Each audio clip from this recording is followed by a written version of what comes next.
శ్రీమతి నమః. మనసు బాగుండలేదండి అంటూ ఉంటారు తరచుగా చాలా మంది. ఆ మనసు బాగుండకపోవటం ఓ 2 రోజులో 3 రోజులో అని అనుకోండి, అది సహజం. కానీ అది ఎక్కువ రోజులు ఉందని అనుకోండి, ఆ మానసిక ఆరోగ్యం సరిగ్గా లేకపోతే శారీరకమైన ఆరోగ్యం దెబ్బతినేస్తుంది. అందుకే మనసును ఎప్పుడు ప్రశాంతంగా ఉంచుకోండి, అరవకండి, కేకలేయకండి అంటారు మన పెద్దవాళ్ళు. అయితే ఏ సమస్యనైనా సరే ధైర్యంగా ఎదుర్కోగలుగుతారు కొంతమంది. కొంతమంది అయితే అసలు ఎదుర్కోలేరు. ఎదుర్కోలేకపోగా ఆ కృంగుబాటులోనే ఉండిపోతారు, ఆ డిప్రెషన్ కి వెళ్ళిపోతారు. ఎందుకు వెళ్ళిపోతారు? కొన్ని ఎక్స్పెక్టేషన్స్ పెట్టుకుంటారనమాట. మనకు ఉన్నదానికంటే చాలా ఎక్కువగా ఎక్స్పెక్టేషన్స్ పెట్టుకున్నారు అని అనుకోండి, దాన్ని రీచ్ అవ్వలేకపోతే ఏమవుతుంది, వెంటనే మనసు బాధపడుతుంది. వెంటనే నేను అనుకున్నది జరగలేదు అని చెప్పి డిప్రెషన్ కి వెళ్ళిపోతారు. జీవితం అంటే అన్ని అనుకున్నట్టు జరగవు. మనం అనుకోని సంఘటనలు కూడా జరుగుతాయి. అలాంటప్పుడు మన మనసుని దృఢంగా ఉంచుకోవాలి. సరే, చాలా మంది జరిగిన దాన్ని మర్చిపోతారు, కానీ కొంతమంది జరిగిన దాన్ని మర్చిపోలేకపోతారు. అప్పుడు ఏం చెయ్యాలండి అంటారు. అప్పుడే అలా మనం డిప్రెషన్ కి లోనైనప్పుడే మనం ఏం చేయాలంటే కౌన్సిలింగ్ కూడా తీసుకోవాలి.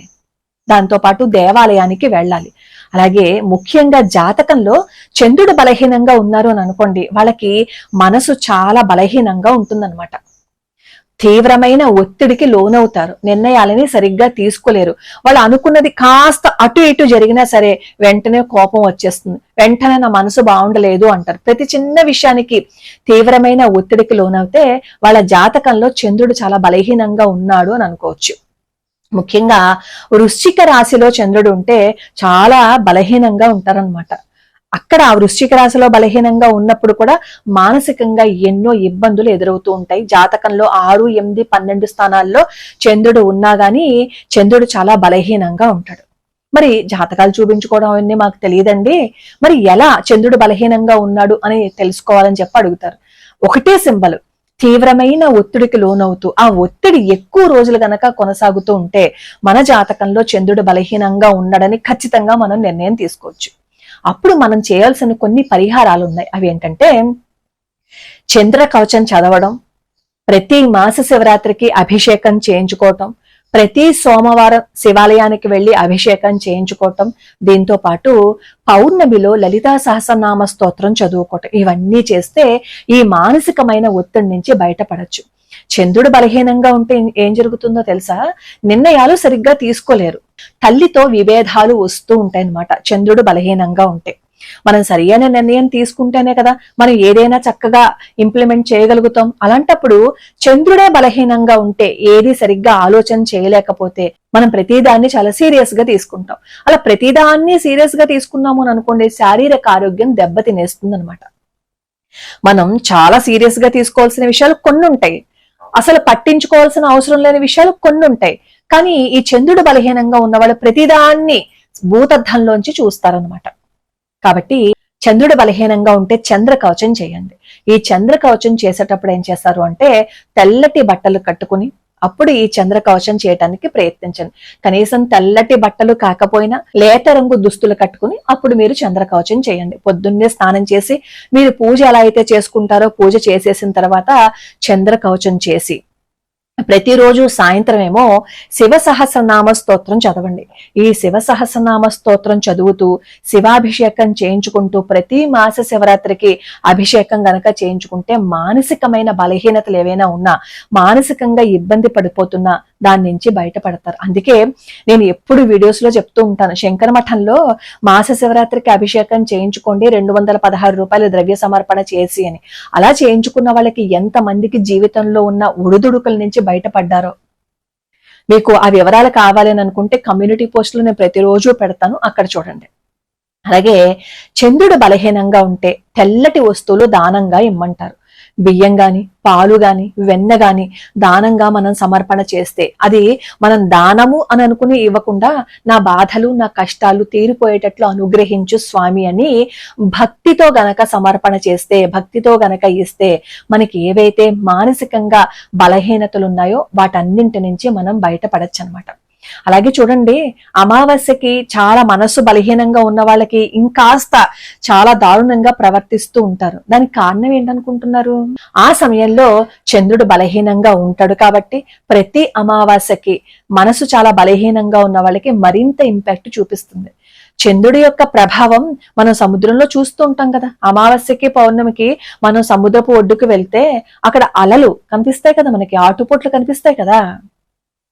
అంటే చంద్రుడి ప్రభావం ఖచ్చితంగా ఈ భూమి మీద ఉన్న వాళ్ళ అందరి మీద బాగా పనిచేస్తుంది అనమాట. చంద్రుడి ప్రభావం ఉంటుంది.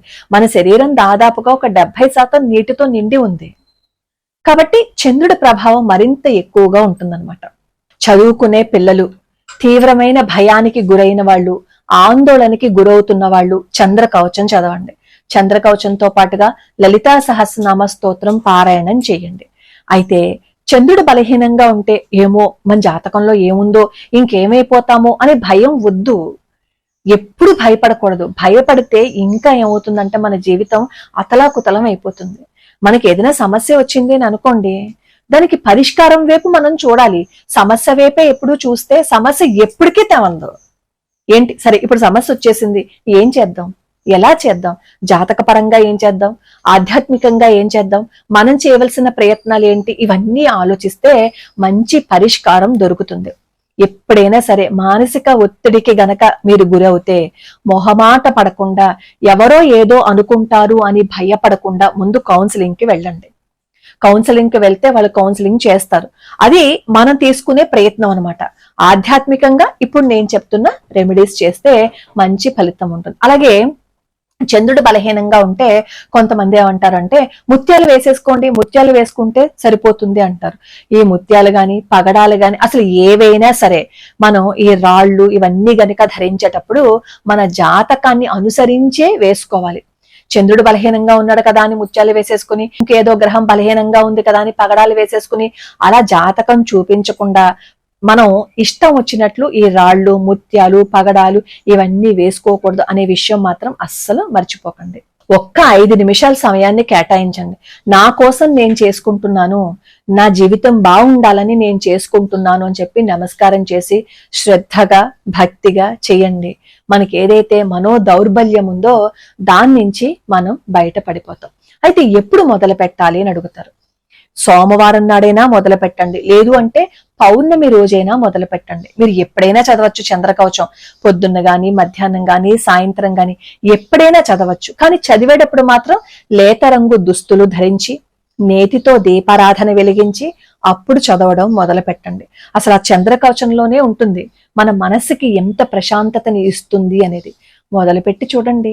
ఎంత తొందరగా, ఎంత వీలైతే అంత తొందరగా మొదలు పెడితే ఆ మానసిక సమస్యల నుంచి మనం బయటపడిపోతాం. దీంతో పాటుగా అభిషేకం కూడా చేయించుకోండి, అది కూడా మర్చిపోవద్దు.